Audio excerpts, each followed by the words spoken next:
Good day, students. Before we start, ready with your textbook, and turn to page 17. It's on chapter 2.3, about error checking methods. You may pause this audio while you are doing so. Once ready with your textbook at front, you may play this audio again. The lesson topic is about error checking methods. The lesson's objectives are: 1. Identifying the error checking methods during data transmission. 2. Identify the features used in these error checking methods. 3. Outline the benefits of using these methods. 4. Outline the limitation of using these methods and ways to resolve. During data transmission, data bits could get skewed or experiencing other errors or out of synchronization once reached its destination. There are 4 different types of error checking method. They are: first, is an automatic repeat request or an ARQ checker. Second, is checksum method. Third, is echo checking method. Fourth, is parity checking method. Firstly, what is an ARQ method? Turn to page 21, section 2.3.2. It is a method used to do checking incorrectly data bits during transmission. It is using an acknowledgement signal. And it is also using a timeout. Acknowledgement message is sent back to the sender from the receiver, once the data bits received by receiver. Timeout is the time allowed to elapse before an acknowledgement is resent by receiver. This method is one of the most reliable method during data transmission. The second method, what is a checksum method? Turn to page 21. It is a checking method if data has been changed or corrupted. During transmission, data bits is sent in blocks. Together with an additional value called the checksum, it is placed at the end of that data bit block. A special algorithm is used to check checksum associated in the data block. Assume X is the data bit or block. Step 1. Divide the value X with 256. Step 2. Round up the answer. From step 1. Assume it is value Y. Step 3. Multiply value Y by 256, and get your answer in Z. Step 4. Subtract the value Z from X, which is X minus Z, assume it's in W. Step 5. The checksum is the answer from step 4, which is W. Let's discuss further how data transmission is done using a checksum method. 1. A block of data bits before transmission. 2. Calculate its checksum first before transmission. 3. Sending the data block and associate at the end is the checksum. 4. Once recipient receive the data block successfully, the recipient will do the same calculation by using the same algorithm. 5.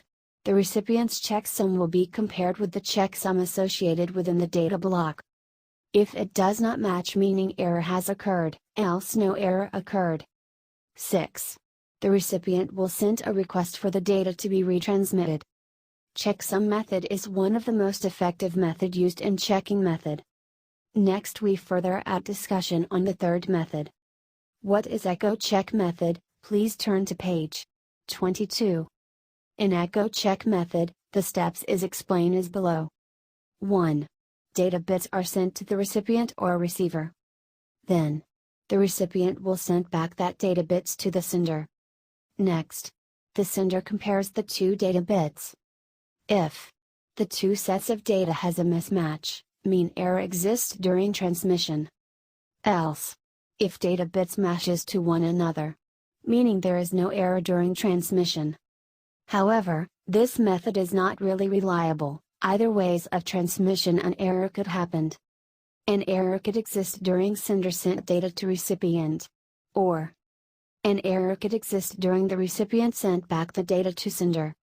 Thus, with this error checking method, it can also be used together with another error checking method. Fourth type is the last data checking methods. Please turn to page 17, in section 2.3.1. The fourth method is called parity checking. It is also a method used to check whether data has been changed or corrupted during transmission. This technique is using parity bit, either an even parity or an odd parity transmission. A block of data bytes is sent together with a parity bit, either within an even number of bits 1 or an odd number of bits 1. If it is a total number of even 1 bit, it is using an even parity. If it is a total number of odd 1 bit, it is using an odd parity. Before data is transferred, an agreement is made between sender and receiver regarding what parity is to be used.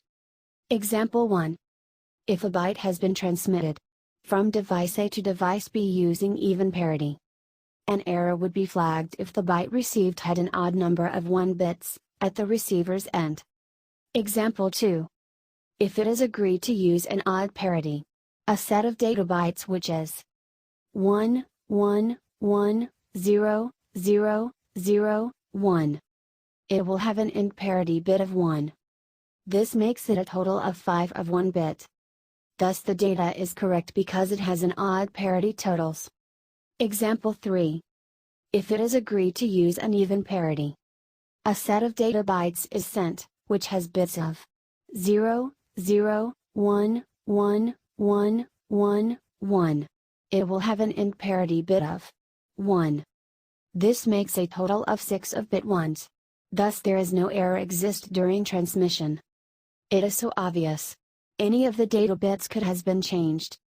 During transmission, if there is an error exist, to correct a bit in error will be difficult. This is because position of the bits in error is unknown. Thus even we know there is a flagged in the data byte, it is impossible to know exactly which bit is in error.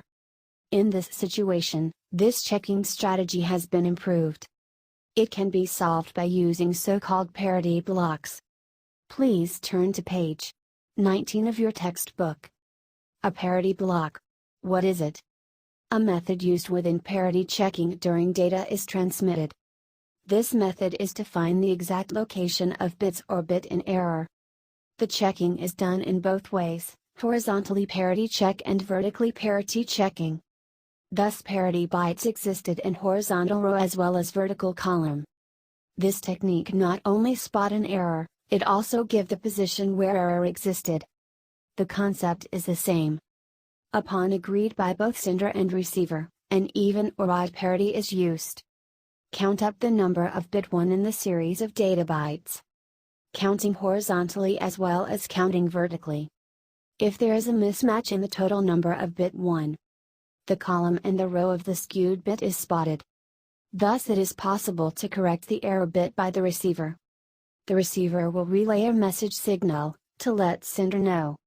Does not need to retransmit the whole data bytes again. However, with this technique, there is still a limit to parity checking method.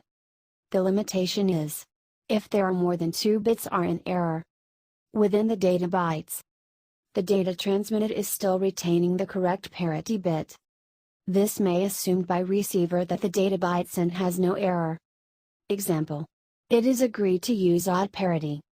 Data byte consists of 0, 0, 1, 0, 1, 0, 0, and parity bit 1, at the end. The sender will start transmitting this data byte. Once arrived at the receiver, the data bytes is 0, 1, 1, 0, 1, 1, 0, with parity bit 1, at the end. If it is counted with a total of odd number 5 of bit 1, receiver assume the data byte is correctly transmitted, yet it is not. This is because there are 2 bits in the data bytes that has errors. To conclude these methods of error checking, even though there are limitation, there are still other methods that are reliable to use to ensure data are transmitted correctly. As for a final closure of this lesson, students' home activity will be: write up the lesson content in your flashcards, as we practice during lesson in classroom. You might need 6 pieces of flashcard for this lesson. Do not forget to complete this task on time. Best of luck, students.